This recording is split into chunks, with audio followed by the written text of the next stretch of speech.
ഇപ്പോൾ ബാർ കോഴ വിവാദത്തിൽ മന്ത്രി പി എ മുഹമ്മദ് റിയാസിന്റെ പ്രതികരണം. അത് ചേരുക അദ്ദേഹത്തിന് ഹൈജാക്ക് പട്ടം ചേരുക അദ്ദേഹത്തിനാണ്. KPC പ്രസിഡന്റുമായും UDF കൺവീനറുമായി നടത്തിയ പത്രസമ്മേളനത്തിന്റെ ഘട്ടത്തിലൊക്കെ തന്നെ അദ്ദേഹത്തിന്റെ ഹൈജാക്ക് ഇടപെടലുകൾ നമ്മൾ കണ്ടതാണ്. അപ്പോൾ അതിലേക്ക് കൂടുതൽ മറ്റൊന്നും പറയാനില്ല.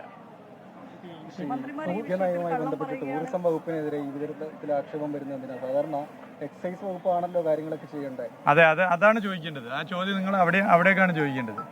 മറ്റൊരു വകുപ്പുമായി ബന്ധപ്പെട്ട പ്രശ്നത്തിൽ എന്താണ് ഇങ്ങനെ കാര്യങ്ങൾ വരുന്നത് എന്നുള്ളതാണ് പ്രശ്നം. അതാണ് ഞാൻ പറഞ്ഞില്ല, എന്തുകൊണ്ട് എന്നെ ഇതിൽ വലിച്ചഴക്കുന്നു എന്നുള്ളത് കൃത്യമായൊരു അജണ്ട ഉണ്ട് എന്നുള്ളത് മനസ്സിലാക്കുന്നു.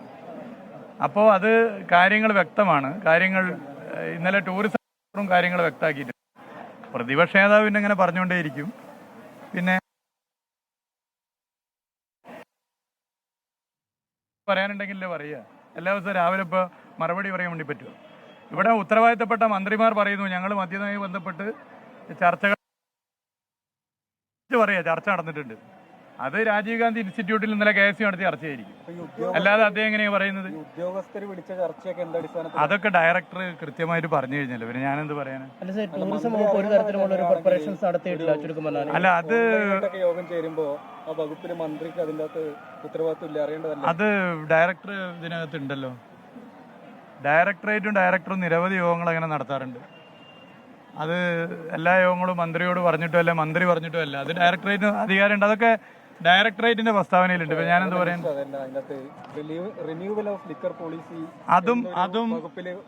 അതും ഡയറക്ടർ പ്രസ്താവനക്കകത്ത് പറഞ്ഞിട്ടുണ്ട്. അല്ല സാർ, എന്തെങ്കിലും ഡിസ്കഷൻ നടന്നിരുന്നു ഈ ഡ്രൈ ഡേ പിൻവലിക്കുക? ഇതിപ്പോ എല്ലാ ദിവസവും ഞാൻ ഇപ്പോ പറയാൻ പറ്റുന്നില്ല. 2 ദിവസം മുമ്പ് പറഞ്ഞിരുന്നു. പിന്നെ ആര് മുഖ്യമന്ത്രിയാണ്,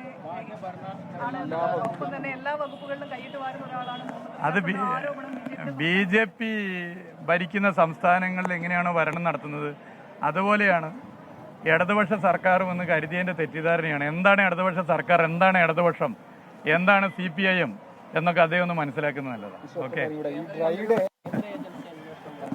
അത്രയല്ലേ ഉള്ളൂ. ഞാനിപ്പോ പോവാലല്ലേ നിങ്ങളോട് ചോദിച്ചത്.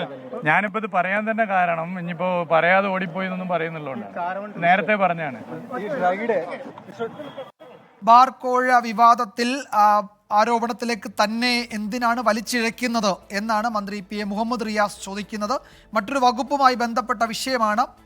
എന്തിന് തന്നെ വലിച്ചിഴയ്ക്കുന്നു, അതിൽ ഗൂഢാലോചനയുണ്ട്, അജണ്ടയുണ്ട് എന്നാണ് പി എ മുഹമ്മദ് റിയാസ് ആരോപിക്കുന്നത്. വിധി ദിനത്തിൽ 24 മാജിക് ജൂൺ 4 ചൊവ്വാഴ്ച രാവിലെ 5 മണി മുതൽ 24-ൽ.